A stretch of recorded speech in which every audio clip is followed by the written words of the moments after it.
on a hot afternoon of May 10th, 1931, some army officers, grieving the end of the reign of their lately deposed king, met in a clubhouse in Spanish capital of Madrid and took to drink. They also took to song, playing the Royal March on phonographs, opening their windows and blasting it out into the street. Passers-by, typical of Madrileños whose families owned no land and swore no oath of loyalty to the king, were still giddy with the arrival of the Second Spanish Republic. The Republic promised a relief to the dire circumstances of their lives, as exhausted laborers, or downtrodden clerks, or henpecked waiters, a promise to dignify labor with recompense, and banish the faint whispers of a hunger that never quite left them. That bellowing royal march was a haughty reply from the forces of traditional order that none of these promises would be kept. The army, packed with monarchist officers, would see to that.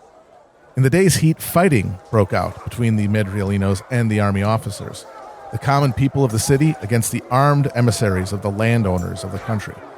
Soon the violence spread across the city as the people of that city mobilized to strike against their enemies. The news of the riot shot through fresh veins of communication infrastructure to cities and even villages across the Spanish countryside. Fires alighted in thousands of ready hearts. They were out to assert themselves against the one institution whose injustice and oppression transcended geographic region or sector of employment. An institution that, unlike the buildings of the government, was largely left unguarded. So crowds gathered at the churches and convents that dominated the culture of Spain, where God's spokesman consecrated as holy their unending suffering. Now, most city dwellers and the poor of the villages, who had not inherited a trade from their artisan forebears, were the children of peasants who'd been driven from the land and into wage labor on farms or cities.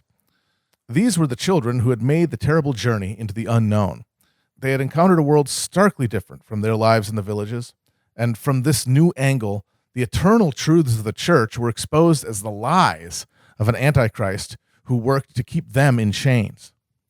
Contempt for the church was not constrained to the laboring classes either. For the more educated professionals of the city, the church stood for medieval superstition that lay like a yoke around the neck of Spain.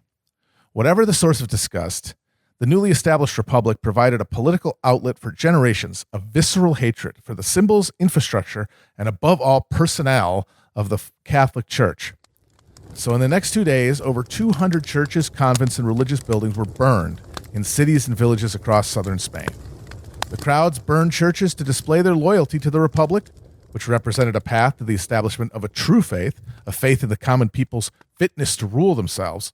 They also acted, though, because burning churches was a traditional form of entertainment in Spain, and had been since the 19th century, when the authority and credibility of the clerical class with the landless was permanently shattered. Priests were corrupt and cynical creatures of the lords who had cast them off the land. If people were excited, burning down their houses sent a good message, and it was a damn fun time.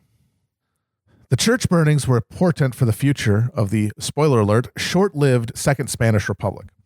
The introduction of mass democracy to a population suffering deep immiseration and apocalyptic inequality, a population with no prospect of imperial spoils to ease the pain and provide social purpose, meant that political change was always occurring in the aftermath of spontaneous violence generated by unrestrained class conflict.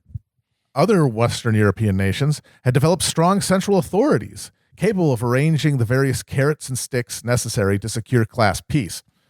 Incapable of competing with those other states for colonial markets, Spain needed to modernize its economy to assert its interests within the world capitalist system. The Republic would survive only if it could build the state capacity to channel the heat radiating off of this class conflict into economic productivity and away from cycles of ritualistic civic violence. Unfortunately, the Republic lacked any symbol capable of stretching across Spain's political divide, because the last mystic knot tying the modern Spanish state to the glories of the Spanish Empire from the time before the intrusion of capitalism had just been cut.